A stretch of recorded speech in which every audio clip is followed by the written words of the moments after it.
ही मोजणी व्हर्जन 2 मध्ये हद्द काय अर्ज कसा भरायचा याचे प्रात्यक्षिक आपण पाहणार आहोत। सर्वप्रथम लॉग इन वरती क्लिक करायचं आहे। लॉग इन प्रकार निवडायचा आहे, जसं की नागरिक। वापरकर्ता नाव या ठिकाणी भरायचं आहे, जो की आपलं युजर आयडी आहे। पासवर्ड या ठिकाणी भरायचा आहे। त्यानंतर कॅप्चा भरायचा आहे।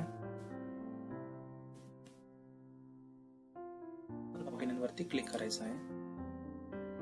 पेज ओपन झाल्यावरती नवीन मोजणी अर्ज या ठिकाणी क्लिक करायचा आहे। नियम आणि अटी वाचून घ्यायच्या आहेत। तर आपण जिथून अर्ज भरत आहात ते स्थळ या ठिकाणी भरायचं आहे।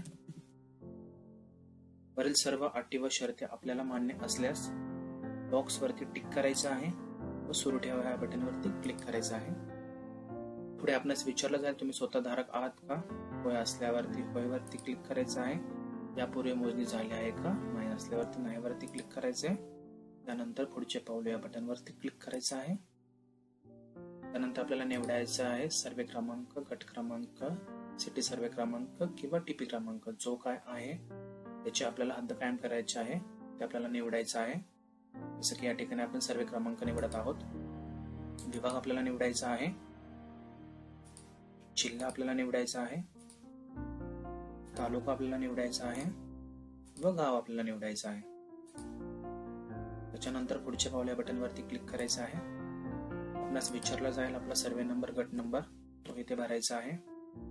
खात्री करायची आहे।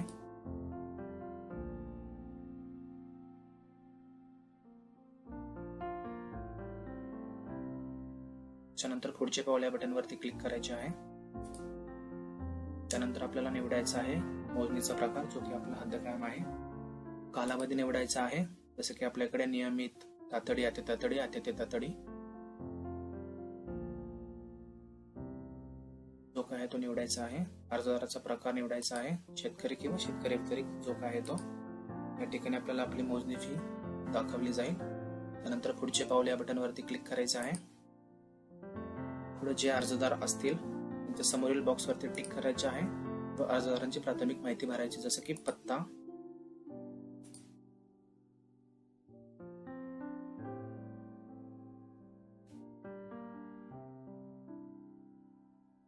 अर्जदाराचा मोबाईल नंबर,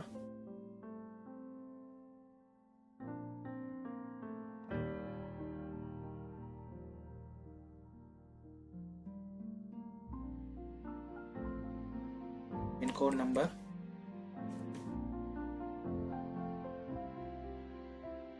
गाव,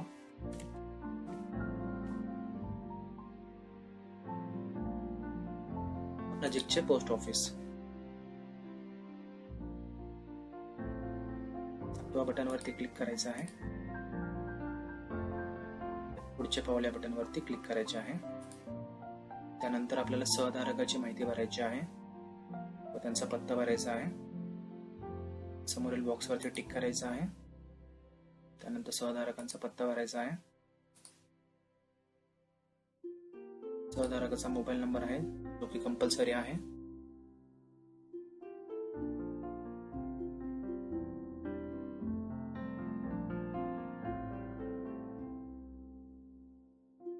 फोन नंबर भरायचा आहे।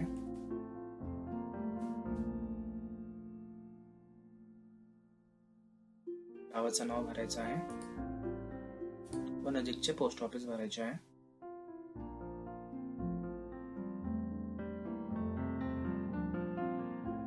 साठवा या बटन वरती क्लिक करायचे आहे।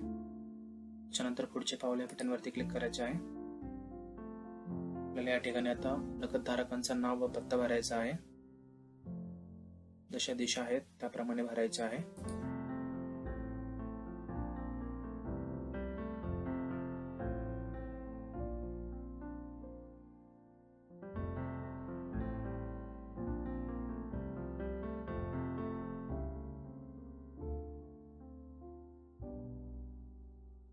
समोरील बॉक्स वरती टिक करायचे आहे व नगद धारकांचा पत्ता भरायचा आहे।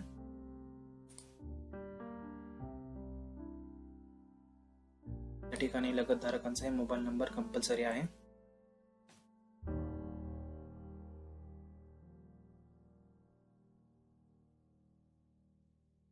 पिन कोड भरायचा आहे।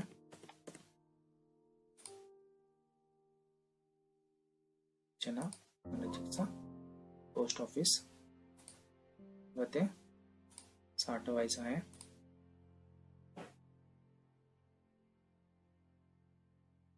जसे लगतदार असतील, लगतधारक असेल, रस्ता असेल, ओढा असेल, नदी असेल, नाला असेल, जे काय असेल ते भरायचे आपल्याला.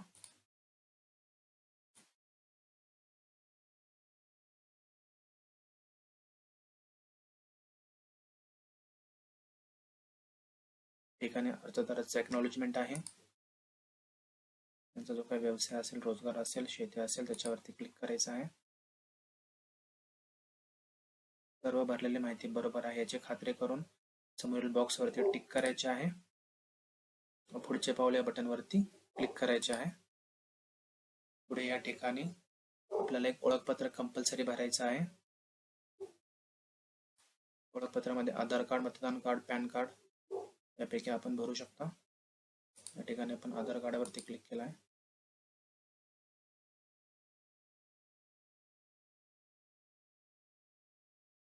आधार कार्ड अपलोड केलेलं आहे.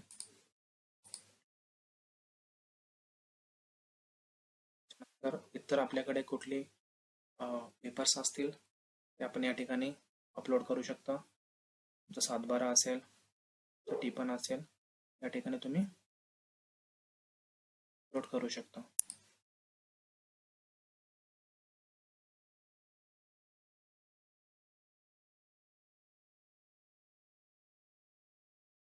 त्याच्यानंतर पुढचे पाऊल या बटनवरती क्लिक करायचं आहे. समोर आपल्याला आपण जो अर्ज भरला आहे त्याचा प्रिव्ह्यू दिसणार आहे. त्याची खात्री करून घ्यायची आहे.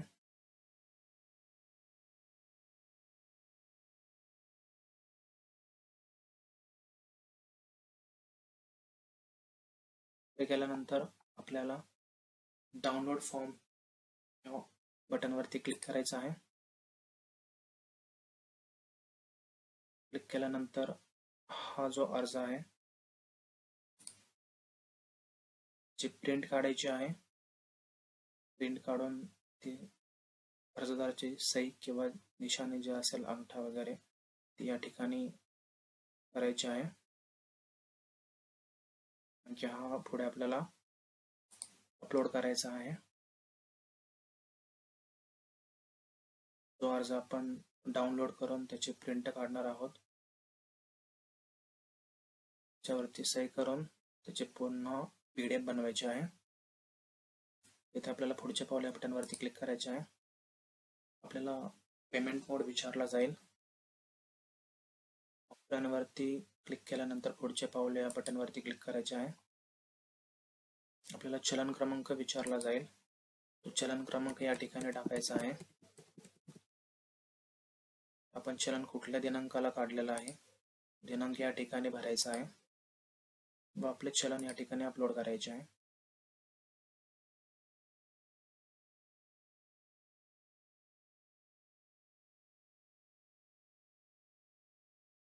जो आपण अर्ज PDF तयार केलेले आहे त्या अर्जाची त्याच्यावरती स्वाक्षरी केलेली आहे तो अर्ज या ठिकाणी अपलोड करायचा आहे.